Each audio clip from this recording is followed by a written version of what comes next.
Break के बाद एक बार फिर आप सबका स्वागत है। श्रीलंका में आर्थिक संकट के बाद शुरू हुआ उथल पुथल का दौर अभी जारी है।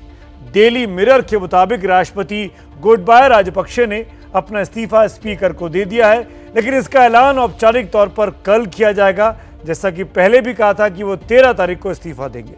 राजपक्षे परिवार से लोग इस कदर नाराज हैं कि सुप्रीम कोर्ट में एक याचिका दाखिल की गई है कि राजपक्षे परिवार के किसी भी सदस्य के देश छोड़ने पर रोक लगाई जाए।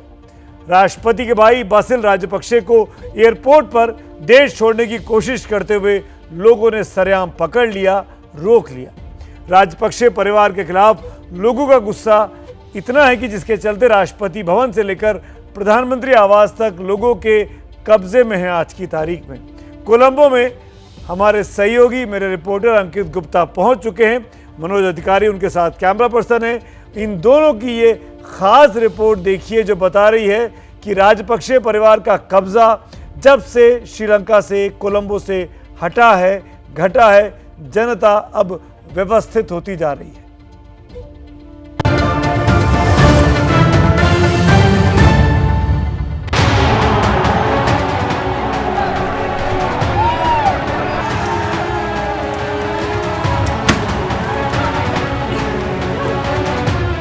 आर्थिक आपातकाल की वजह से श्रीलंका पूरी तरह से घुटनों पर आ गया है।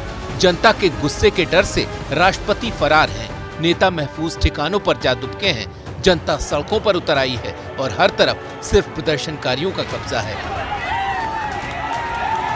श्रीलंका में हाल इस कदर बिगड़ चुके हैं कि किसी के बस में कुछ नहीं रहा, यहाँ तक कि राष्ट्रपति भवन भी नहीं। लोग सुबह से लेकर रात तक इसी तरीके से अपने घरों से निकल रहे हैं, उन जगहों पर पहुंच रहे हैं जहां पर इससे पहले उन लोगों के लिए पहुंचना आसान नहीं था। और यकीन मानिए ये आम तस्वीरें नहीं है, क्योंकि सुबह से लेकर रात तक लगातार इस तरीके की लंबी लंबी कतारें उन जगहों पर पहुंचने के लिए जहां पर प्रदर्शनकारी पहले से मौजूद हैं। ये भी दिखाता है कि किस तरीके से श्रीलंका के आम लोग इस वक्त जो है सड़कों पर हैं। और ये जो प्रदर्शनकारी हैं ये भी किसी राजनीतिक दल से जुड़े हुए नहीं है, ये आम जनता के बीच से ही लोग निकले हुए हैं। वक्त मिलता है, अगर अपने काम के बीच में वक्त मिलता है तो वो इन प्रोटेस्ट साइट पर पहुंच रहे हैं और इस तरीके से लाइन लगा करके उन जगहों पर पहुंच रहे हैं जहां पर प्रदर्शनकारियों ने फिलहाल कब्जा किया है। 300 साल पुरानी इस इमारत में कभी इतनी सुरक्षा हुआ करती थी कि परिंदा भी पर नहीं मार सकता था, लेकिन अब पूरा का पूरा श्रीलंका ही यहाँ उमड़ पड़ा है। कोई पिकनिक मना रहा है तो कोई फोटो सेशन करा रहा है, दावत उड़ाई जा रही है। ये वो राष्ट्रपति भवन है जहां पर राष्ट्रपति गोटाबाया राजपक्षे अपने परिवार के साथ रहते थे, लेकिन अब वो यहाँ से फरार हो चुके हैं। उनके बारे में किसी को कोई जानकारी नहीं है, लेकिन अब इस राष्ट्रपति भवन पर पिछले 4 दिनों से है कब्जा है प्रदर्शनकारियों का। लोगों के लिए अब ये एक पिकनिक स्पॉट सा बन गया है। जो भी लोग यहाँ पर आ रहे हैं, कुछ लोग सेल्फी ले रहे हैं तो कुछ लोग और अलग अलग एक्टिविटीज़ यहाँ पर कर रहे हैं। लोग अपनी बारी का इंतज़ार कर रहे हैं कि कब उनको पूरा राष्ट्रपति भवन घूमने का मौका मिल पाएगा, और जो लोग घूम चुके हैं वो वापस आ रहे हैं। सबके बीच में लोगों का नाश्ता और खाना तक यहाँ पर हो रहा है, जिस बात का मैंने जिक्र किया ना कि पिकनिक स्पॉट के तौर पर लोग आने लगे हैं। अगर ये तस्वीरें देखकर आप अभी से चौंक गए हैं तो राष्ट्रपति भवन के थोड़ा अंदर चलिए, देखिए श्रीलंकाई राष्ट्रपति के लिए बने आशियाने का क्या हाल है। पेरेंट्स भी अपने बच्चों को लेकर के यहाँ पर आए हैं और उनको पिकनिक के तौर पर खाना भी खिला रहे हैं, नाश्ता भी कर रहे हैं। तो कुछ इस तरीके से यहाँ पर एक परिवार बैठा हुआ है। देखिए इनका एक अलग ही खुशी का ठिकाना है, क्योंकि राष्ट्रपति भवन में शायद इससे पहले इन लोगों को कभी घूमने का मौका नहीं मिला। यहाँ पर भी एक पूरा परिवार बैठा है जो नाश्ता और खाना खा रहा है। तो कुछ इस तरीके की तस्वीरें।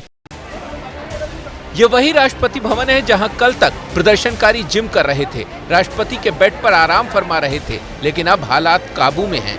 कुछ प्रदर्शनकारियों ने ही हालात संभालने की जिम्मेदारी उठा ली। राष्ट्रपति भवन है, एक बेहद खूबसूरत इमारत कही जाएगी, एक पुराना आर्किटेक्चर, और इसको बीच में हमने देखा था कि शनिवार वाले दिन, रविवार वाले दिन कुछ शरारती तत्वों ने कुछ नुकसान पहुंचाने की भी कोशिश की थी। लिहाजा अब यहाँ पर ऐसे कई वॉलंटियर्स हैं जो ये कोशिश कर रहे हैं कि किसी सूरत में कोई अंदर नुकसान ना पहुंचा सके, और इसी वजह से अंदर जो पहुंचने के रास्ते हैं उन पर जगह जगह कहीं सोफे से कहीं टेबल से रोक लगा दी गई है। अब तक चुनिंदा लोगों को ही राष्ट्रपति भवन में आने की इजाजत थी, लेकिन अब जबकि जनता खुद ही मालिक बन बैठी है तो राष्ट्रपति भवन के रहस्य लोक से नई नई खोज हो रही है। उसी में से एक है ये तहखाना। ये एक खुफिया रास्ता है जो एक बंकर है। ये ग्राउंड फ्लोर आ गया। ग्राउंड फ्लोर भी जहाँ पर से आम रास्ता नहीं है, अब यहाँ पर अंधेरा है। यहाँ से ये बंकर शुरू होता है। बंकर में इस वजह से शायद एक खुफिया रास्ता बनाया गया है या कुछ और तहखाना है। ये जब आप यहाँ पर आएंगे तो कुछ इस तरीके से, फिलहाल this is locked. Yeah, okay, I can't open it. Oh And we can't open it. Oh this is locked on. This is locked. ये एक बंकर बना हुआ है। So what all you find here? Any idea what the protesters find here? I can't imagine that because this is the president. This is our president protect and his. So anyone entered inside? No. No, No one. never. I think never. Okay. Because No. They looked only. They looked STF. Okay. Only STF only. STF only. Okay. So this is closed room? What's inside there? I don't know because we never can. So, साफ तौर पर समझ में आ रहा है कि अंदर AC चल रहा है और काफी ठंडा है, लेकिन क्योंकि लॉक्ड है लिहाजा हम इसके अंदर तो आपको नहीं दिखा पा रहे हैं, लेकिन ये वो बंकर है। भारत सरकार ने मुसीबत के शुरुआती दिनों में भी श्रीलंका की मदद की थी, लेकिन तेजी से बदलते घटनाक्रम ने चिंता को बढ़ा दिया है। The situation in Sri Lanka is very sensitive, it's very complicated. What I can tell you is that our commitment, our support is for the Sri Lankan people because they are our neighbors. तमाम उठापटक के बीच श्रीलंका में 20 जुलाई को राष्ट्रपति चुनाव है। मुमकिन है कि राजनीतिक स्थिरता के बाद हालात थोड़ा सुधरें। कोलंबो से अंकित गुप्ता की रिपोर्ट।